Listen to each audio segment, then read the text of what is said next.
Good afternoon. It is Tuesday, June 6th. Skipped yesterday, D&D with my buddies. Today, Beth came over and is making food because we're gonna do another movie day. Movie day. Now, Beth is a little excited about this movie day. Movie day. Because you see, there's, I have all my movies on the shelf, but Beth has brought over some of her movies. When I put all the movies on that shelf, she was like, oh, I had more free space here. So she brought over movies that were, important to her. And so today, for movie day, we're gonna watch a movie that I've never seen. I've never particularly had like a inclination to see. We're gonna watch Twilight. Twilight. Because this is who I am dating, and so now I get to watch Twilight, it seems. It's so good. It's terrible, but it's so good. So we're gonna get some food and settle in to find out what it is that is this movie. Twilight. It is a masterpiece, and yet so terrible. I don't feel like those go together. They do. Anyone who likes Twilight will know. Will they? Yeah. Well. Half the fun of this movie Twilight is that it's terrible. And like all of the Twilight fans agree with that? I don't know. I think it was one of those things that if when it first came out for me, I was actually rather upset with the movies when they came out because they weren't as true to the books and all of that nonsense. But then, with age and time and rewatching them multiple times, I realized while they're different than the books, they are also just bad movies, but bad in a funny way. Because Stephenie Meyer's writing, while she's great, and the books are great, is, written for teenagers. And is just, mediocre literary quality. And the movies reflect that pretty well. So, which really sells me on the idea of settling in to watch Twilight. It's gonna be a fun time. And I would give Twilight a 6.8 out of 10. I'll take that. I'll take that. To start from the back of the box, Bella Swan, Kristen Stewart, doesn't expect much when she moves to the small town of Forks, Washington, until she meets the mysterious and handsome Edward Cullen, Robert Pattinson, a boy who's hiding a dark secret. He's a vampire. As their worlds and hearts collide, Edward must battle against the bloodlust raging inside him, as well as a coterie of undead that would make Bella their prey. Based on the #1 New York Times best-selling sensation by Stephenie Meyer, Twilight adds a dangerous twist to the classic story of star-crossed lovers. I don't feel like it's all that much of a star-crossed lovers story at this point. It is strictly in the fact that, they're doing the whole vampires and humans can't be together because she is literally the thing that he's supposed to be eating, so that's why that doesn't seem to be all that much of a problem for their family. Anyways. So, there were a lot of things that I expected to dislike about this movie. I expected to dislike the whole weirdness of what they consider a vampire more, but I don't. They play it off pretty well as the idea that whatever, these are vampires, and what we think of as vampires is what culture has expanded it to. Fine. Furthermore, random vampires have random extra special powers. Mind reading, future sight, which explains some of the weird other powers that we hear of in vampire lore. Probably some vampire had that at some point, and it got attached to what humans think of as vampires. That actually doesn't bother me. knowing that they sparkle. He doesn't sparkle all that much when in sun, and really, like, sun is very specific as far as what counts as sun at all, because they just hang out in the daylight the whole time. He only sparkles in direct, like God rays sunbeams. Like, if there's not, like, bright God ray sunbeams on him, no sparkle at all. If it's just general, the sunlight, because it's daytime, that's fine. Caveat, it's cloudy. It's cloudy. Because cloudy. You don't know this, but they eventually visit Florida, and Florida there's a lot more direct sunlight. Yes, spoilers. So it is the clouds that are preventing him from sparkling. Anyways, whatever. Vampires are what they are in this, and that's fine. There was plenty to dislike with the writing. And I want to say acting, but I feel like it's somebody's choice of what takes they took, because like this is after Goblet of Fire. I know Robert Pattinson can act at this point, but there's times where I'm like,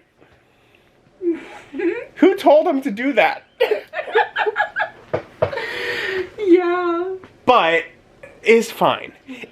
It has a bit of it doesn't know what it is. The movie doesn't know what it is.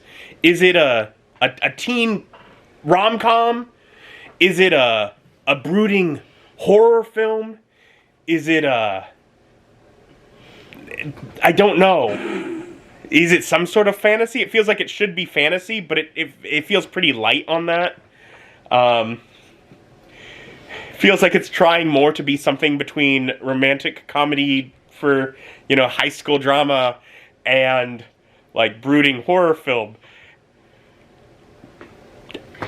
Now, above all things, the thing that my brain never considered I would find the most irritating. And I was shocked to find out how bad it was the cinematography. This film is shot so poorly. So poorly. Like, first off, like, early on, noticing things of just, like, bad framing and lighting. There are plenty of times where there is a large frame, and nothing is telling your eyes what to look at. Like, I don't know what part of the frame I'm supposed to be, like, where are my main characters? It's something that I just take for granted that movies do all the time, that they just didn't bother. Big open frames, and it's just like, this will go wherever. And I'm like, and at times I'm like, is this a relevant frame? Oh, our main characters are talking. They're probably hidden in here somewhere. And then, as we progress, they start wanting to make me dizzy. And they just keep spinning things in circles. And it's really, really distracting, isn't it? When the world is just going around and they do it over and over again. And I'm just like, what are we doing? Is your arm getting tired? Are you having trouble holding that camera? Wait, no, there was the actors. Why are we looking over there? And it's so bad. It is so badly shot.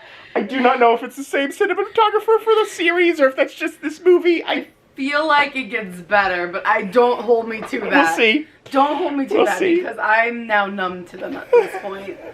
This is what the movie is, and I enjoy it as it is. Now, I am interested to see further stuff with the world developing.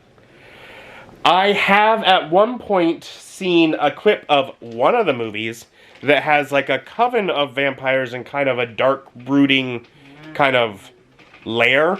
And that's definitely not this. This family lives in like a bright, modern, penthouse. So it's not them, but it's other vampires and other things that become relevant. And maybe it's in Florida. I don't know. Who knows? But I'm interested to see where things go with that. I'm interested to see some of the stuff. I'm not necessarily distinctly interested to see how the relationships work out. I'm not really invested in that. But I like the characters. How can you not be invested in the relationship? Well, I think let's see, what she got there in March. And that's like almost the end of the school year.